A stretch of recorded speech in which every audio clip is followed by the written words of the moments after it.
என்ன இது? மீன். ஏன்பதா மீனை பெரும்புறம் துண்டா போட்டு நல்லா மொளா மசாலா தலை விசக்கச்சி வேணும் பொடிச்சு வைப்பில்ல, அப்படி பண்ணி வைக்க முடியாது. இது விளவாடி பல்ல வச்சுக்கிட்டு இருக்கு. ஏந்தம்மா இத ஒரு நாளைக்கு நல்ல மீன் கஞ்சி அடிக்கலாம்னு வந்தா முடியல. ஏன் அப்படி பண்ண நீ? இன்னைக்கு நான் சமைக்கலடா, வீட்டுல சும்மா விருக்கு விருக்குன்னு உட்கார்ந்துருக்கனே. இன்னைக்கு ஒரு நாள் நான் சமைக்கிறேன்னு அந்த புள்ள சொல்லிச்சு, அதான். இந்த நலமகாராஜ கதையெல்லாம் பேச தெரியுதுல? ஒரு மீனை பிடிக்க தெரியாது உனக்கு?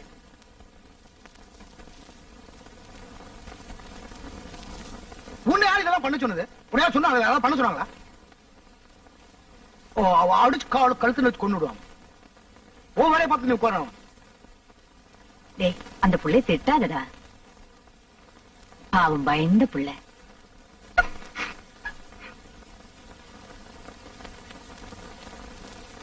ஏண்டா வெறும் சோத்தையே தின்னுட்டு இருக்க? அந்த மீன் ஒரு துண்டு